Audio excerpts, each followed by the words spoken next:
Bismillah Rahman Rahim. Assalamu alaikum class. I hope that you're doing well.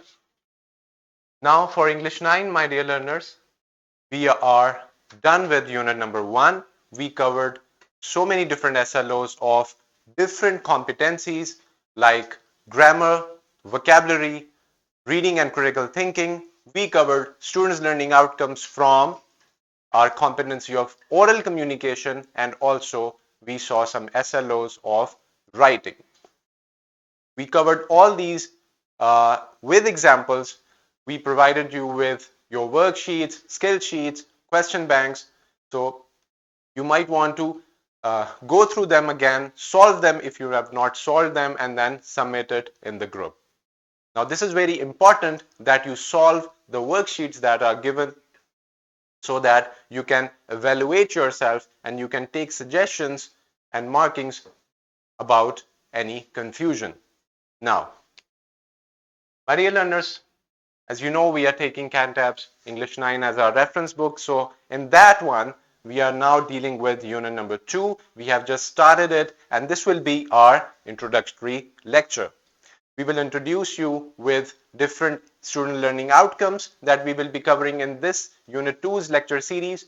So this is just to let you know that and let you prepare for the students learning outcomes that are coming your way in our unit 2.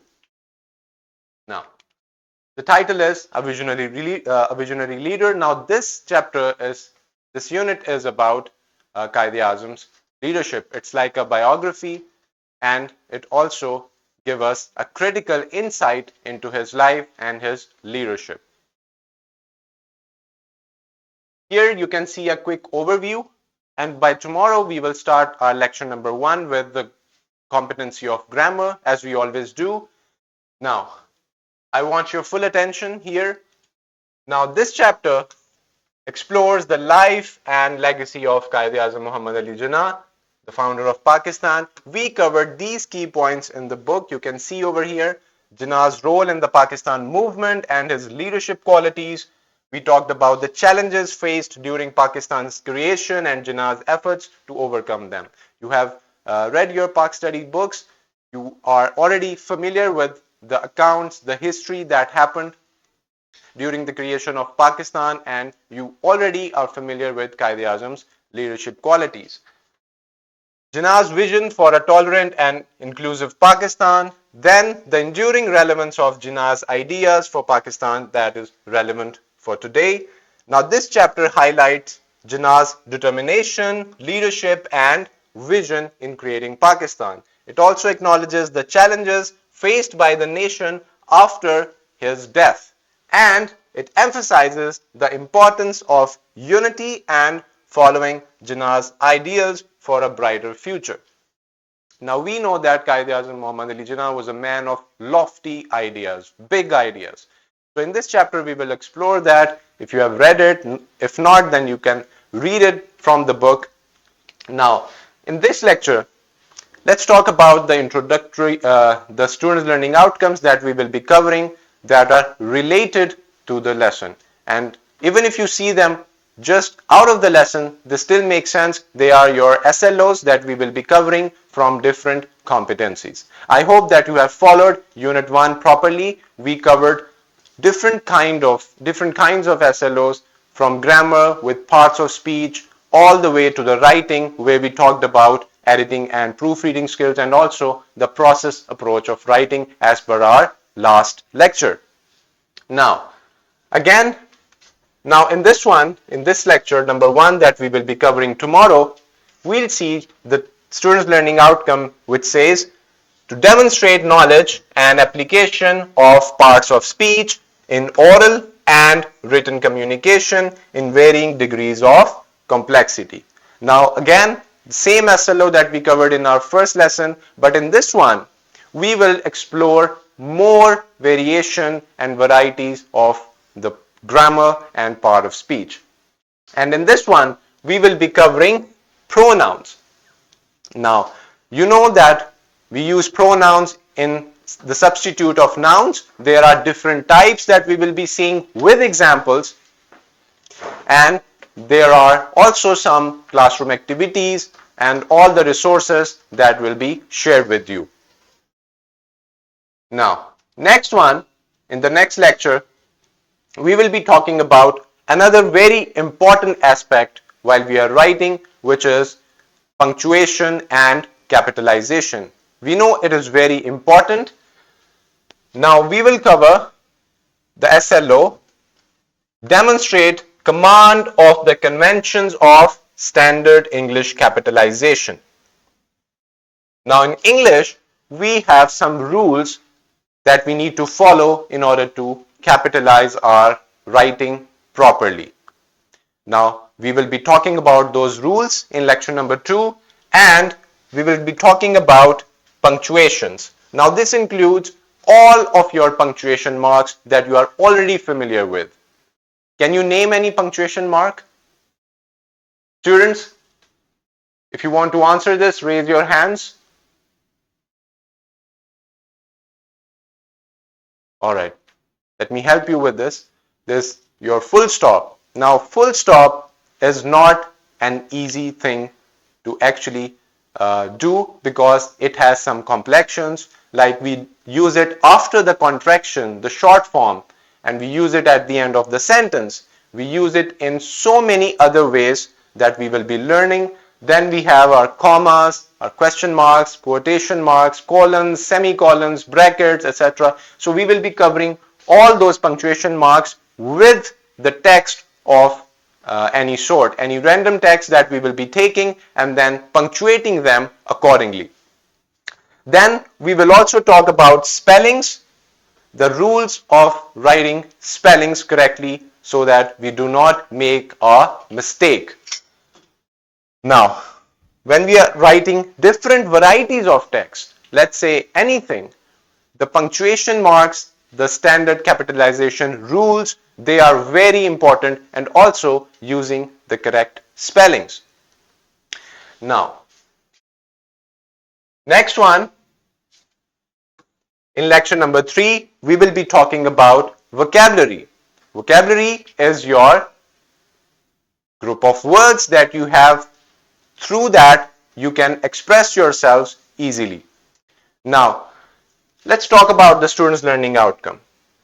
Now, in this one, we know that the vocabulary includes our bank of words, our knowledge about words, and how we can use those words in order to express ourselves. And that includes your idioms and proverbs as well.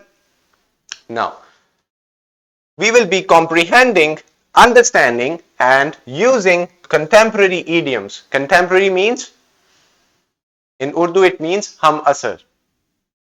Those idioms, those proverbs that we are using in our daily life, in our daily speech and oral communication. You can see that we are addressing these SLOs both in our reading and in our speech and in our writing. Yes, they are very important. So we use idioms and proverbs to actually beautify our language. We use different kind of idioms of different situation. We use proverbs, sayings, etc. And we will be using them in the different texts and also in our speech. So this will be about lecture number 3 that we will be covering. Now in the next lesson, we will be taking proverbs as a separate lecture because they need more explanation. We will dive into the background of the proverbs. Where do they come from? How do we know that this is a legit proverb? How can we use it, and where does it originated from? Because every idiom, every proverb, it has a story behind. It has a history, it has an origin. So we will be seeing that if we are coming across any unseen, unfamiliar idiom and proverb in our exam, then what are we supposed to do? Now we will analyze it using, and we will read it analytically and critically and reach to the right meaning of the idiom and proverb. You know what is an idiom and a proverb? They are shortcuts. Idioms are just your shortcuts. For example, if I want to say that this person never lies, he's always telling the truth, I could just say he's an honest man, he always calls a spade a spade. This is just an idiom. And where does it originated from? How can we remember all these idioms and proverbs easily? Can you remember 1,000 idioms all at once? It's impossible. So we need to actually take it seriously and find a strategy so that we can learn these idioms and we can identify them if they are not familiar to us. They're very important. So we will be talking about proverbs specifically in our lecture number 4. Now, next one, after we are done with grammar and vocabulary, now we will be doing reading and critical thinking. Now, this includes your text that is under discussion that you are reading. And in order to read the text, you need to have some knowledge about it, right? In the unit number 1, what did we do? We actually found out different things in a text like biases and opinions. We talked about reading strategies like skimming and scanning. We talked about how we can find the meaning of any unknown word. So this all of those things are belonging to your reading comprehension skills. Now, in this one, we will actually talk about descriptive or argumentative essays. Now we know that there are different kinds of essays, right? Expository essays, descriptive essays, persuasive or argumentative essays, and what else? Explanatory essays, right? Now, in this one, we will be talking about descriptive and argumentative essay. We will be using an informed, personal, and analytical response to a descriptive and informative text. Let's say we are reading something very informative, like an article or a column. Now, this is just half of your job done now. You need to respond to the text. How can you respond to the text? By thinking critically about it, by answering the questions of critical nature. This way we can say or writing something about it. If you're reading 2 pages of an informative text, now if you're writing a precise summary, if you're writing a précis, you are actually responding to the text. We cannot just passively read the text and just do nothing. We have to do something, right? So if you have seen, you are given a passage and you are asked to actually answer those questions at the end.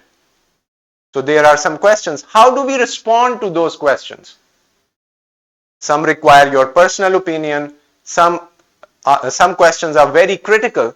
You have to reread that passage, that paragraph again to actually get the answer. So we will be learning that how we can actually respond to any text we are reading, whether it's fictional, imaginative, or non-fiction. It could be a news article, a news story, column, your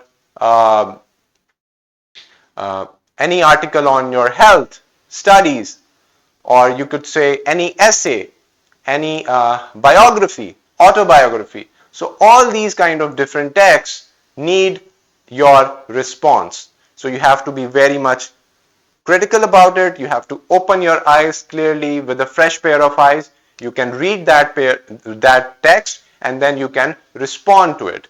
Whether you can respond to it personally with your personal opinion, and you can respond to it using evidence from the text. So this is what we are going to learn. We will be talking about argumentative or descriptive essays. We'll see what they are, how we can structure them, and how we can actually understand any kind of descriptive or argumentative essay. Now, next one with our lecture number 6. Now you know that oral communication is it is having so much importance like any other competencies. To develop your oral communication skills, we will be covering a student's learning outcome. It says demonstrate attentive listening skills to respond orally with standard pronunciation. What's a pronunciation? This is how you utter out the words from your mouth. This is how you talk, how you speak the word in its correct manner. Like, this is a pointer. So its pronunciation is, you can clearly see and hear it, pointer. Right? So this will be the pronunciation. We will be active listeners. Actively listening to the speech, actively listening to your partner, your peer, or your fellow, and then respond to them, right? Because oral communication is a one-way process or a two-way process. Students, come on. It's a two-way process. You speak, you listen, you actually decode the message, and then you respond. So it goes back and forth in a circle, right? So we will be seeing that how we can be active listeners. Now, I'll ask this question again. I've already asked it in another previous lecture. Can you tell me the difference between hearing and listening? Students, you can raise your hands or you can just type it in the chat box. What's the difference between hearing and listening? Aren't they the same thing? No, they are different things. Hearing is when you are just hearing the noise, the sound. You're not interpreting it, you're not understanding it, you're not getting any kind of message. But listening is when you are actually receiving the message, you are decoding it, trying to understand it, and then respond to it, right? For being an active listener, you have to respond. So this is what we are going to learn in this lecture number 6. We'll see what are those strategies, tips, and techniques by which we can become active listeners. Also, we have to take care of the turn taking, right? If you are just speaking and you're not letting the other person speak, it means you are a bad listener. So you have to be attentive listener in that sense, and or you can call it active listeners. They are the same things. Now, and we will be taking care of our standard pronunciation. You don't need to have an accent for that. You can use your normal accent, but the pronunciation of the word has to be the correct one. All right. Now, as we already done it in unit number 1, this is what we usually do. We take up our grammar first, some SLOs from vocabulary, then from reading and critical thinking and oral communication. Then we move on to the writing skills. Now for that one, you can see there are two SLOs merged. They're very important. They are interlinked. Let's see how it goes. First, we'll see that how we can apply the techniques of writing the first draft with sufficient details. And what are those details? What are those techniques? They are your proofreading and editing, which we have already learned in unit number 1. And then we will see the purpose of writing. There are different purposes. Sometimes you write for making others entertained. Sometimes you write for giving information. Sometimes you're just writing for your own pleasure, your own fun. And sometimes you're writing to make your valid point, to give your arguments. Now, in order to do this, we will follow an approach, a method. What we call it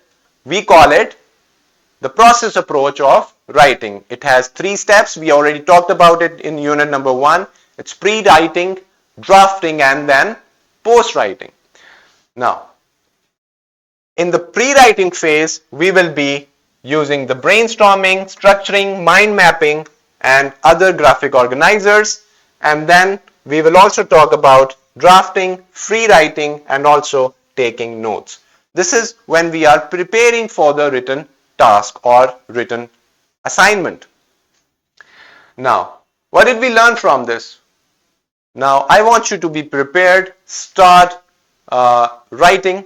Before we move on to this students learning outcome, you can send your writings, whether it's an essay, a story that you have written. You can share it in the WhatsApp group and you can get my review and my analysis on your writing. Now, next one is writing a descriptive composition. Composition means writing, right? Whenever you see the word composition, it means we are talking about the writing process. Now, what are we going to do? We are writing a descriptive composition. Descriptive means our writing will be having description. Like if I say, this is a pointer, all right? Now, it's a very simple sentence. But if I add details into that, this is a pointer with a white tip and the black body, and it is this much tall or this much thick, and I'm giving you description, details. And if you have never seen this pointer in your life before, now when I'm explaining it to you, you can clearly visualize it, right? You can visualize a pointer somewhere whose tip is white, whose body is black, who's this much thin and this, etc. Now, this is what we do when we are writing descriptive texts. They have a lot of detail.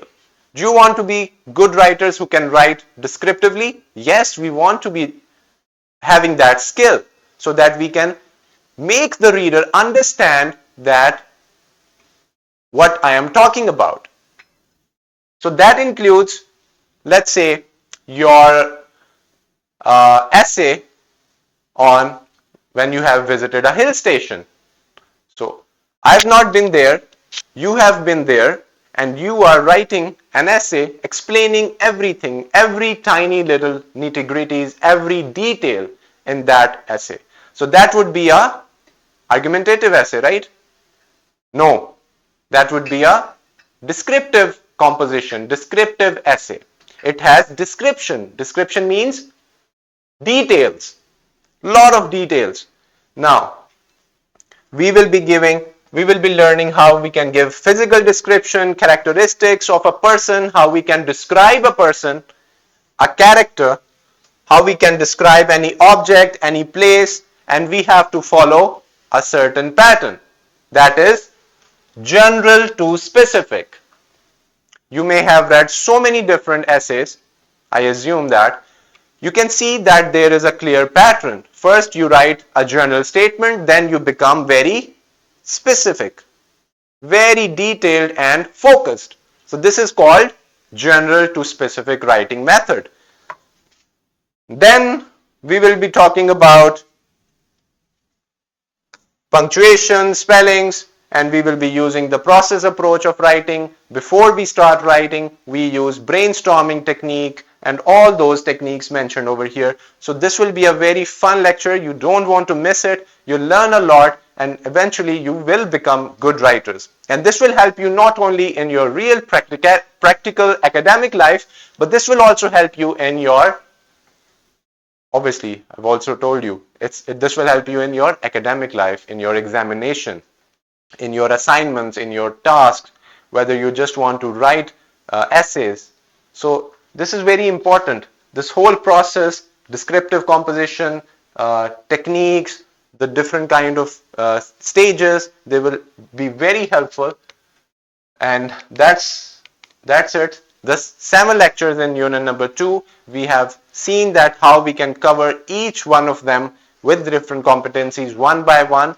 You do not miss any lesson and try to actually contribute in the lesson by raising your hands. Students who are sitting over here, you have to be very responsive and you have to solve the worksheets. All those resources that I've shared with you, they can be easily accessed from the link.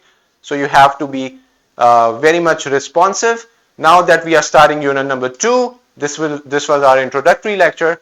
all the resources of unit number 1 should be shared with me. The worksheets, the skill sheets, and everything that I've shared with you. Now solve that and submit your solved exercises to me as soon as possible. Uh, Thank you so much. If anybody has any question about any SLO that we have covered previously or that we have seen right now, you can ask your question. If you have any kind of doubt about any student's learning outcome, about grammar, about vocabulary or reading or writing, you can just give your answers. So if anybody has any kind of comment, suggestion, they're most welcome. Thank you so much. I hope that you have got it. Now, I'll see you on the other side with lecture number 1 tomorrow, inshallah. Unit 2, lecture 1, which will be about pronouns.